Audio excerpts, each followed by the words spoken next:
Hello, friends of Brain Power TV. Welcome to another episode of Brain Power TV with Dr. Echo. I have a wonderful, wonderful guest to introduce to you today. Her name is Dr. Angela, and she's the founder of Leadership Concepts Institute. So welcome to the show, Dr. Angela. Thank you, Dr. Echo, for having me. I am so excited for being here or being invited to be here. Yes, it's a pleasure to have you here. So, Dr. Angela, can you tell us how you got to this place in your life where you're doing this amazing work with parents and kids? Sure. So I provide life and business development coaching to basically empower, equip, and educate people or individuals and also business owners to create the life, family, and business that they want. So I focus on what my vision is to do better, be better, have better. And I came to this time in my life. First of all, this is my third act. So this is my second business. So I'm really excited, but this is very personal to me because it is based on raising my kids, being a former homeschooling mom, and navigating my children through the public school system. So having done that, I had to develop systems, especially I have a middle child with dyslexia that we found out he had dyslexia when he entered the public school. Right.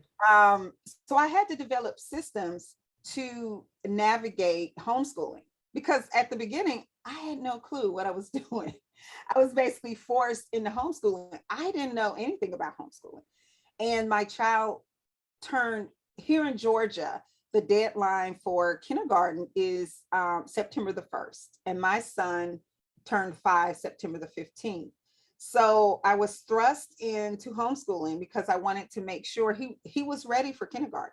Right. So I wanted to make sure that he got what he needed and he wasn't left behind. So that is basically my focus is to assist parents and being able to be a better advocate and also to position their children for academic success. So they are thriving academically and also emotionally. So it's just using my systems and helping other parents to find their way to do that. Because I spent so much money and so much time. So I basically did the research for parents because I know they're busy. Right. So I just wanted to make sure that parents can properly position their children. So, so they won't have to go through what I went through. Yes. And important. Yeah. Yeah. And so I was also a professor. So I cheated a little bit. I had access to thousands of students. So with raising children, I asked them, what makes you successful? And I also had to deal with the at-risk students. So Right. I got a lot of information I was able to put into my courses for parents. So that's what got me started, just having all this information and wanted to share and mentor other parents so they can get their children where they want their children to be. Right. Yes. That is wonderful. No, because don't we all need that? Oh my gosh. Especially this last year and a half is like, now parents are like, are put in the position of being teachers all of a sudden and they have no idea how this works. And so this is so timely. Thank you for what you do. So let's dive into this. You mentioned your son has dyslexia. Can you tell our listeners exactly what dyslexia is and how, like, what are this? I know there's a lot of myths around what it is. So I want you to just get into that a little bit, what it is and what it's not. Yeah. Yeah. One of the things we ran into when I put him in public school was the notion that dyslexia was part of intellect. Right. So it was kind of like he scored 4 grades ahead in analytical skills, Right. but he had difficulties reading. Right. And so when I pushed for the IEP in the public school system, it was kind of like, but he's so smart, and that's one of the myths. I think that's one of the biggest myths, Mm-hmm. is the fact that it has something to do with intellect, but it doesn't. It's word processing. It impacts executive skills. So um Which are housed right here in the brain. right, it's right here. So Right. what I found out, and this is why I developed my leaning into dyslexia course, is that when I utilized my system, the reason why he came into public school with such a high score in analytical reasoning, I didn't know then that I had to develop, when I developed a curriculum for them, that it allowed him to focus on his critical thinking skills and the ability to analyze at a high level. Right. And we never know what we're doing right until they get Right. older. So I didn't understand at that time. Right. And just to back up, because your listeners might say, she developed a curriculum, like why? I want people to understand that my oldest is 21. So back then, when he was 5, Mm-hmm. they didn't have all of the programs that they have now. So Right. luckily, when people are homeschooling now, they have access to programs Right. that will allow them to not have to develop a curriculum. But Right. for me, Right. the curriculum, because I wanted to be geared towards Black boys. But Mm-hmm. what I didn't know is that having that multi-sensory curriculum Right. helps dyslexic children. Right. And so that was the biggest myth that I want to touch on. The second biggest myth is that of the IEP. And that's why I also offer the IEP workshop. A lot of people look at special education, especially when you're dealing with Black boys. You hear a lot of research saying that Black boys are overrepresented in special education. Right. That's disproportionately when we talk about percentage wise. But I have found, being an educational advocate, that not enough children are using the IEP. That's one. Two, you have to know how to use the IEP Right. that fits your child.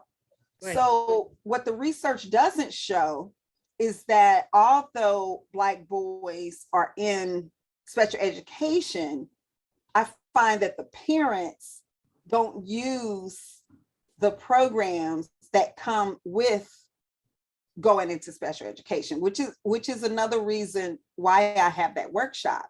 Right. So it's interactive. It allows parents to ask the questions that basically sometimes parents are intimidated and to ask, and they feel unprepared, Right. right? In When they're the at school. in the meetings. Mm-hmm. And so what I found, that is one of the strategies that I use for my son. And so that goes into the reason why I'm really pushing that intellect part of dyslexia, and Right. a lot of people not understanding what it is it has such a drastic outcome, Oh, yes. because I Absolutely. saw a lot of students not being able to finish college, and it was disheartening because I knew it was dyslexia. And with the word processing, and that oftentimes being the biggest factor, it hinders them from being able to comprehend Right. their reading, because by the time they finish reading the story or the assignment, you also have issues with memory. Correct. And so that plays a part of it. And some of the other things, when you're talking about executive functioning, you find that um, one of the things we had to work on, and I noticed once I found out that my son had dyslexia, you can see it. Sometimes they're kind of clumsy. Parents will say, Right. no, he's clumsy, but that has something to do with coordination, Right. right? So it plays out in reading, Right. that whole, the connection to what they're reading and what they're understanding. And Right. I've talked to parents that say, well, maybe my child needs glasses, or maybe it's a vision issue, without tackling that it's a sensory. And Yes. it's also what we talked about, the part of the brain Right. that is not working. I hate to say not working properly. I hate to say that. But it's not that it's not working properly. It just Yeah, works differently. Yeah. yeah, it works Works differently. differently. That's Yeah. that's what I want to say. And I think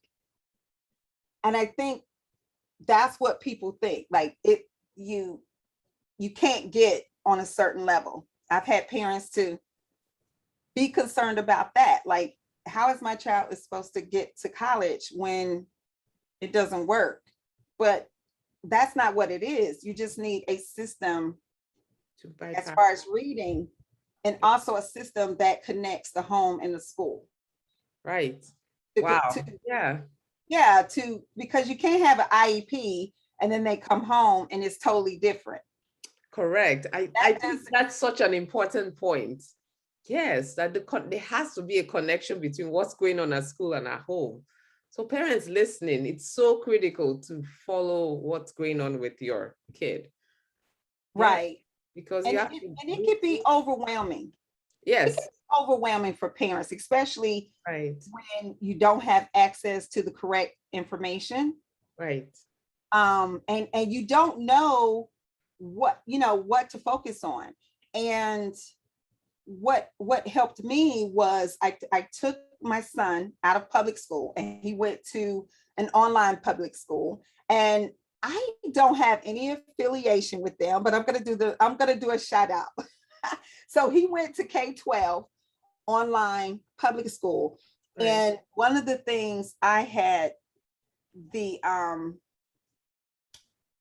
I was able to do was to learn in their parent university. So basically they have parents to learn about dyslexia, because the part where how you can help them to read, what kind of program helps them to read, and right, them not being able to separate words in the syllables, and not hearing vowels, and those type of things are essential. So I was able to put that in my program so parents can make the connection, because a lot of parents don't have access to that. They're working, they're busy, true. and they don't have access to that. So I make it easy for parents, because I did the let's see what works, and here and there, just the different programs. And I just was able to put all of that, what I learned, all the research and all the experiences that I had with my son and the journey that I took into my programs. Yes. No, wow. I love the fact that you've lived this journey, and so you're well suited to help parents navigate it. And yes, you're right. We as parents, we have so much on our plates and it can be easily missed. But that's it, that's I'm glad that we're having this discussion now, right? So parents Right. can be on the lookout for what would you say to a parent who says, "Hey, I'm not sure if this is what's going on with my child." What are some things that you think are important for to raise parents' awareness to say, hey, maybe there's something going on here and I need to get it checked? From experience, I had the opportunity to homeschool my child. So at the time, he was the middle child. So by the time I put him in public school, he was in second grade, Right, because my oldest was in fourth grade. So I knew something was going on, but I didn't know what dyslexia was. okay, And once I start researching, and I'm going, okay, the B's and the D's are backwards, and no matter how much I work with him, the P's and the Q's, and I'm reading Dr. Seuss. It's something like this, as easy as this. I'm reading Dr. Seuss, and I'm going, what's the rhyming words? What words do you hear rhyme? And he's like, I don't hear the rhyming. I don't understand what's rhyming. And so that speaks to the vowels. So Right. when parents see their children, because when you have dyslexia, you're not able to separate in syllables, and you're not able to sound out those words individually, Yes. because the the the experience and exposure that children usually have when they are learning to read is not the style for dyslexic children. It has to be systematic.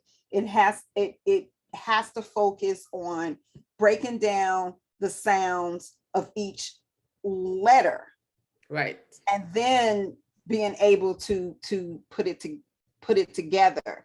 So that's one of the things that the parents can see, as far as not understanding rhyming words, and Mhm. also sight words. When parents start using sight words, Right. So, that doesn't work with dyslexic children. okay. um he was in a slow learning program, and so they were bat cat hat, Hmm. and that doesn't work with them. It has to be systematic. It has to be the understanding of the long A. This is an example, long A, um, you know, things like that. And you have to go through the system of the sound of the letters. Because what the most important thing I want to tell parents, because sometimes there's guilt. I know it happened with me. Right. So your child is struggling, Right. and you didn't understand that child has dyslexia, and they're struggling, and it's emotional journey too, because they become emotionally drained. They don't want to raise their hand in class because they're embarrassed. They can't read the subject.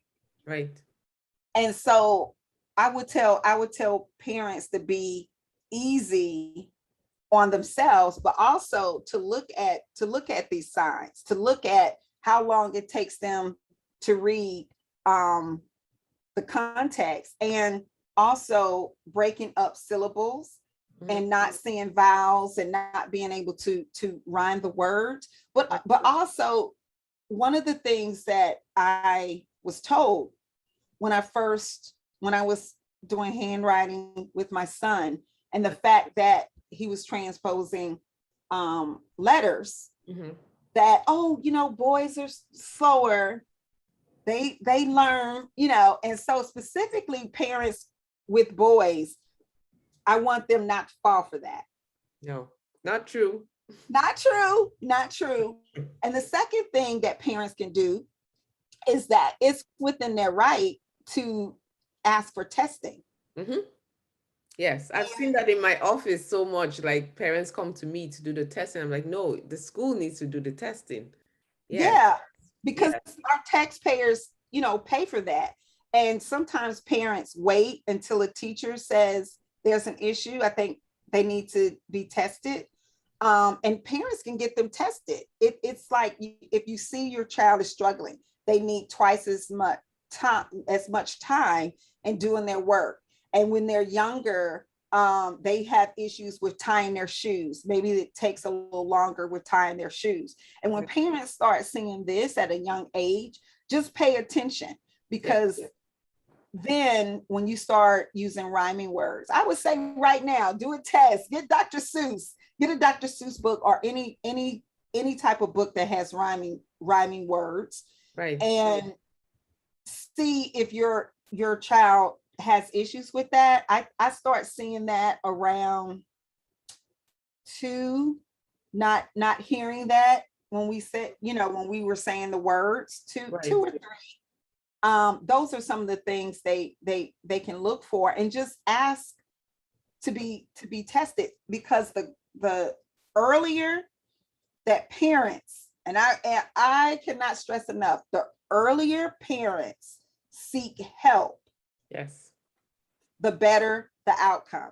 Yes, absolutely true. Because there's a critical period between ages 0 and 5 for brain development and any changes you want to implement. So yes, you're absolutely right. Let's stress that. Yes, Don't be in do that. denial. Yes, I Do know. that. I like what you said about parents feeling guilty because we feel like we've invested so much in our kids, and no, how can there be a problem? But it's actually better if we just say, okay, let's just find out what it is that's going on versus pretend or be in denial that there's nothing. It doesn't mean you're a bad parent. Okay, dyslexia is brain-based. It does not mean you are a Right, bad parent. right, right. Not And it's, caused by bad parenting. Yes. yes, they Anything you learn did or different, did not do. Yes. right.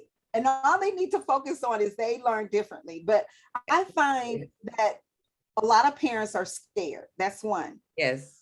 Two, they're overwhelmed, and they think that that's a whole lot of work dealing with that. And the school system, I'll just let the school system deal with that, and I'll let them lead, which No. is a mistake. And third, believe it or not, I know some parents listening to me, and it's hard to admit that dreams can be changed through finding out your child has dyslexia. And that's a common feeling. People may say to themselves, well, you know, I want to put my child on a track to go to this school or that school. But a child with dyslexia, it it doesn't end. Dyslexia is there. So it's not something like, oh, let me do this and then it's gone away. It's part Of who of they that are. child. And Yeah. it's okay. It's part of the child. It's not finding out your child has cancer. But that's an interesting take on what propels parents to possibly not seek the help. It's fear. Mm-hmm. You So, know, yes, but that's why Dr. Angela is here. parents, come to me. That's right. come Please to go to me. her. She knows what she's talking about. Yeah, So, no, you're absolutely. Oh, this is so critical because you know how many kids' futures can just be rerouted just with the right information, and their whole self-esteem and everything they think of themselves be turned in the right direction just because of what they find out, that it is possible to be successful even with this. It's not a death sentence. It doesn't mean, right. yeah. So please tell us, how is your son doing? Okay, let me do a little bragging now. Yes, there you go. This was interesting because he was featured in a podcast. So to hear my son regurgitate my system, I'm going, that's great, because Right. I didn't know he was going to be on the podcast. You know how children can be sometimes. It's like, oh yeah, oh yeah, mom, I'm doing this podcast. And I'm going, you're on the podcast. He actually was on a podcast, and he talked about the academic success that he achieved. So where he is now, he is a junior in college, and he got into the honors program with scholarship. Thank you. And he's going off to earn his doctorate in chiropractic to follow his father. And it's just a strategy. The strategy, once parents learn my system, it doesn't end. It's basically, I tell parents, one payment for a lifetime benefit, because it doesn't go away. The skills and the systems that parents learn when they're in public school is what the child will carry on to college. Right. Getting the right accommodations, understanding the accommodations, because those accommodations can follow the child. Again, if parents know how to navigate, if parents understand the accommodations, because the college, the college, they have, accommodations Mm-hmm. for children that have had an IEP, or that have, needs, or learning differences. Right. And so that's why it's so important for parents to act quickly, to not be fearful. But I tell you another thing that stops parents sometimes to get from signing up for registering for classes like mine. It's being judged. And so what I have is a judge-free zone, so parents are not by themselves. So I have a Facebook group, and parents can join the tribe of other parents that are going through that. So my Leaning into Dyslexia program also comes with lifetime access to a Facebook group, because parents learn off each other. Right. Absolutely. Right. So it's nothing like having a tribe. Yeah. Instead of looking, I don't want them to go through what I went through. I'm like, okay, what's the parent? I'm, seeking out parents, and trying to figure out what they did. Right. And I take the work out of that. So parents, you don't have to run a parent down anymore in the hallway at school. You could just, come into the Facebook group and ask other parents. Sorry about that. That's okay. What they did. Yes. So I think that's very beneficial. And also to piggyback on that really quick, is that when you're dealing with Black boys and IEPs and disability, it's a little different. So you have challenges sometimes that the school has, as far as nurturing Black boys. So that's why I have the Black Boy Success for Our Sons program. So parents of Black boys can actually get that program with the IEP. So I tackle both of those mixed together. mixed together, so that they can navigate successfully Yes. for their son as well. Because as a mother of 3 Black boys, it is a little different, and we have to navigate sometimes as Black parents a little differently, especially what's going on in our culture, and meaning society culture of what Black boys take in. Right. No, you're absolutely right. Wow. Thank you for being such a resource for the parents. No, this is so wonderful. Parents listening, please share this with your friends who you think may be struggling and may need the help, because I mean, we all need each other, and that's why we're here talking about this, because it's so important. And we're definitely going to have you back, Dr. Angela. So can you tell us quickly where the listeners can find you? Where can they go find you? The listeners can go on my website, drangela.lifecoach.com. Okay. And you could get all the information about, the services we offer, and Right. just a detailed description of everything they will get. The 90-minute coaching, the Q&A, the Facebook group, all those good, yummy things to make it easy for parents. And it integrates in their busy schedule. Right. And one last thing, also, they can join the Thrive Tribe there. So, Right. Yay. Thank you so much for what you do. So thank you to all our listeners again. I hope you've learned as much as I did, and I hope you share this with as many people as you can, because definitely our children need all the help they can get to be successful. Yes, agreed, Dr. Angela? thank you for having me on. This has been great. Yes. Always good talking to you. And I am so Yeah. proud of you and all the great things that you are doing. Yes, thank you. And see you on the next episode, everyone. Bye. Bye.